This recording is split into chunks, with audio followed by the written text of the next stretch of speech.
Hello everyone, welcome back to विज़पेल।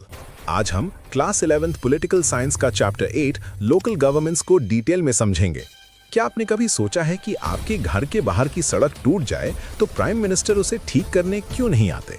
इसका जवाब है लोकल गवर्नमेंट, जो डेमोक्रेसी का सबसे जरूरी हिस्सा है। पर यह एक्चुअली काम कैसे करता है?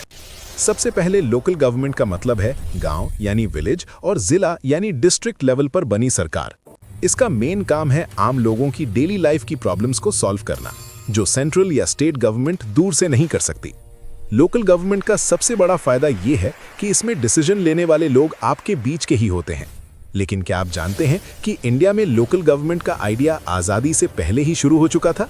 इंडिया में मॉडर्न लोकल गवर्नमेंट की शुरुआत 1882 में लॉर्ड रिपन ने की थी, जिन्हें father of local self government कहा जाता है। महात्मा गांधी का भी मानना था कि इंडिया की आत्मा गांव में बसती है और ग्राम स्वराज ही असली आज़ादी है। आज़ादी के बाद 1952 में कम्युनिटी डेवलपमेंट प्रोग्राम शुरू हुआ, पर वो उतना सक्सेसफुल नहीं रहा। इस सिस्टम को कॉन्स्टिट्यूशनल पावर देने के लिए पी.के. थुंगन कमेटी ने 1989 में एक बहुत बड़ी सिफारिश यानी रिकमेंडेशन दी। इसी रिकमेंडेशन के बाद 1992 में पार्लियामेंट ने 73rd और 74th कॉन्स्टिट्यूशनल अमेंडमेंट एक्ट्स पास किए। 73rd अमेंडमेंट गांव के लिए है, जिसे हम पंचायती राज इंस्टीट्यूशंस या पीआरआई कहते हैं। इसने 3 टियर स्ट्रक्चर बनाया। सबसे नीचे ग्राम पंचायत, बीच में मंडल और सबसे ऊपर जिला पंचायत।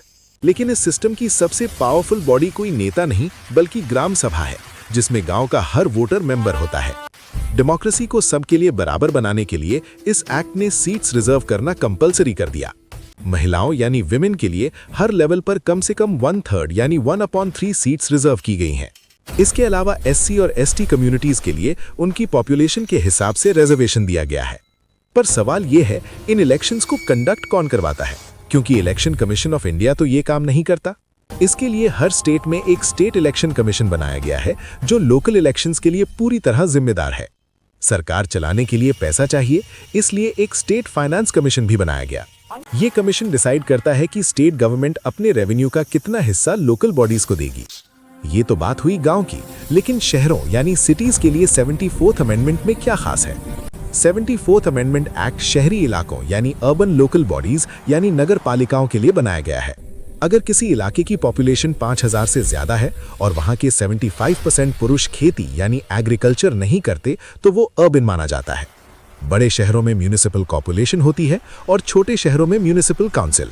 इन अमेंडमेंट्स ने इंडिया की डेमोक्रेसी को दुनिया की सबसे बड़ी पार्टिसिपेटरी डेमोक्रेसी बना दिया है। तो ये था लोकल गवर्नमेंट्स का पूरा फैक्चुअल ब्रेकडाउन चैप्टर 8 से। अगर आपको ये पॉइंट टू पॉइंट एक्सप्लेनेशन पसंद आया तो वीडियो को लाइक करें। ऐसे ही एजुकेशनल और इन्फॉर्मेटिव वीडियोस के लिए सब्सक्राइब करें विज़पेल